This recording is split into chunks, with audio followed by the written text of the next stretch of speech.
बॉलीवुड में 1950 के दशक की सबसे बेबाक, सबसे खूबसूरत और निर्भीक बॉलीवुड अभिनेत्री बेगम पारा के विषय में आज हम आपको बताएंगे। वीडियो काफ़ी इंटरेस्टिंग होने वाली है, तो वीडियो को अंत तक देखिएगा और चैनल को लाइक और सब्सक्राइब कर दीजिएगा।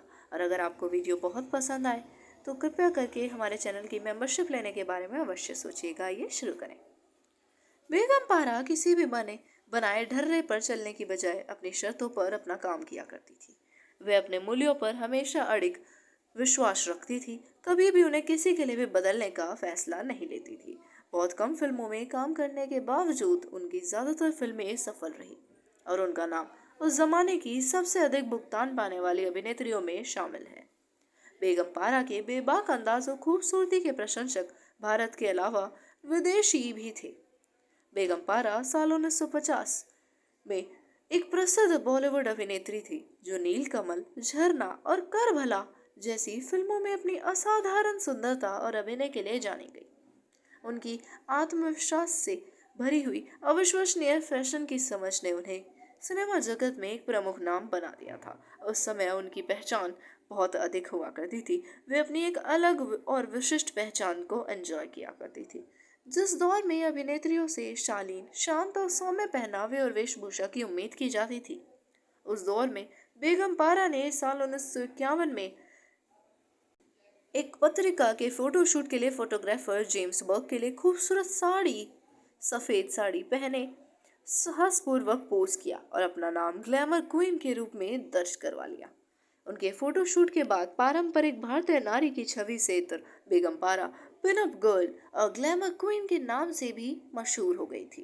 बेगम पारा उस वक्त बॉलीवुड की पहली ऐसी अदाकारा थी जिन्होंने अपने कथित बोल्ड और बेफिक्र अदाओं से लोगों का दिल जीत लिया था।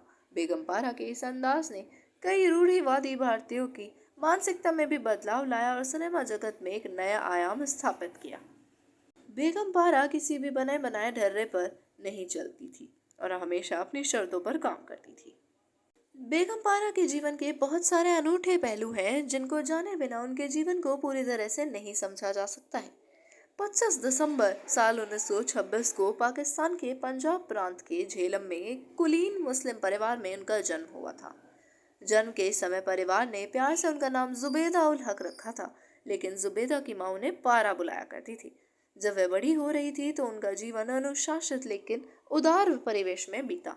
उनके पिता अंग्रेजों के जमाने के एक जाने माने न्यायाधीश थे और बीकानेर रियासत में कार्यरत थे। उनका बचपन भी वहीं बीता। 10 भाई बहनों में बेगम पारा तीसरी संतान थी। माता पिता दोनों काफी पढ़े लिखे थे, इसलिए उन्होंने अपने बच्चों को ऊंची से ऊंची शिक्षा के लिए प्रेरित किया। बेगम पारा ने अलीगढ़ मुस्लिम यूनिवर्सिटी से स्नातक की डिग्री हासिल की। बेगम पारा कॉलेज के दिनों से ही बेबाक और काफ़ी निर्भीक थी। पढ़ाई के दौरान उन्होंने हॉर्स राइडिंग, स्विमिंग, क्रिकेट और बैडमिंटन जैसे डिफरेंट स्पोर्ट्स में भी रुचि दिखाया करती थी और उन्हें काफ़ी खेलने में और सीखने में रुचि थी। क्रिकेट में उनकी विशेषकर रुचि थी। वे बहुत अच्छा क्रिकेट खेलती थी। आगे उन्होंने सिनेमा जगत के कलाकारों के लिए क्रिकेट करवाने का विचार भी दिया था। कॉलेज के समय उनके प्रिय अभिनेता मोतीलाल हुआ करते थे, जिन्हें वो कई बार पत्र भी लिखा करती थी। वह फिल्मों में अभिनेत्री बनने का ख्वाब देखा करती थी। उनकी यह हसरत तब पूरी हुई जब बम्बई में उनकी मुलाकात उनकी भाभी और प्रसिद्ध अदाकारा प्रतिमा दास से हुई। प्रतिमा दास गुप्ता के साथ जब वो विभिन्न फिल्म स्क्रीनिंग समारोह में गई तो उनकी जान पहचान सिनेमा जगत से बनने लगी। हालांकि बेगम पारा के पिता मियाँ उल हक नहीं चाहते थे कि बेगम पारा फिल्मों में काम करें, लेकिन बेटी की अभिनय के प्रति रुचि देखकर इस शर्त पर कि वह कभी लाहौर में फिल्मों में काम नहीं करेंगी, वे मान गए। फिल्मों में उन्हें पहला ब्रेक मिला साल 1944 में फिल्म चांद से। उस समय उनकी उम्र महज 17 साल थी। इस फिल्म के लिए उन्हें 1500 रुपये मासिक वेतन मिला। यह उस जमाने में एक अच्छी खासी रकम थी। फिल्म भी काफी सुपरहिट रही। सफलता मिलने के बाद उन्हें अपना नाम खाली खाली सा लगता था, इसलिए उन्होंने पारा के आगे बेगम को जोड़ लिया। बॉलीवुड ने कभी भी उनकी सफलता के बावजूद गंभीर अभिनेत्री उनको नहीं माना। बेगम पारा ने कई फिल्में साइन की, लेकिन वह खुद को एक अभिनेत्री के रूप में स्थापित नहीं कर सकी। उनकी छवि तत्कालीन सिनेमा की कहानियों के हिसाब से मेल नहीं खाती और कथित रूप से बेहद निंदनीय देखने को मिलती है। इसलिए लोगों ने उन्हें ज्यादातर फिल्मों में ग्लैमरस भूमिका ही दी।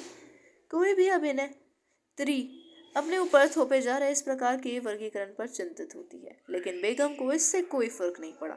उन्हें इस बात से कोई आपत्ति नहीं थी। वह ग्लैमरस डॉल का किरदार निभाकर बहुत खुश थी, क्योंकि वह स्क्रीन पर हमेशा अपना ही किरदार अदा करती थी। सन 1946 में आई फिल्म सोनी महिवाल के बाद बेगम पारा प्रसिद्धि युवा दर्शकों के बीच और भी ज्यादा बढ़ गई थी। साल 1940 से 60 के 2 दशकों के बीच बेगम पारा ने कुल 28 से अधिक फिल्में की। बेगम पारा खुद को मायूस और दुखी एहसास वाले किरदारों से दूर रखती थी, इसलिए उन्होंने हमेशा उन किरदारों का चयन किया और उन फिल्मों में काम किया जिसमें उन्हें महज एक अबला नारी के रूप में नहीं दिखाया जा रहा हो। उन्हें महिलाओं को कमजोर दिखाने वाले किरदारों से बहुत नफरत थी। इसी वजह से फिल्म मुगले आजम में बहार की भूमिका के लिए की पेशकश को भी उन्होंने ठुकरा दिया था, और अपने अकॉर्डिंग अपने मूल्यों पर उन्होंने अपने जीवन को जिया और हमेशा उन्हीं फिल्मों में साइन किया जो उन्हें अच्छी लगती थी। अपने जीवन पर, अपनी शर्तों पर वे अपनी जिंदगी को जीती रही। अगर आपको कहानी पसंद आई तो चैनल को लाइक और सब्सक्राइब कर दीजिएगा। धन्यवाद।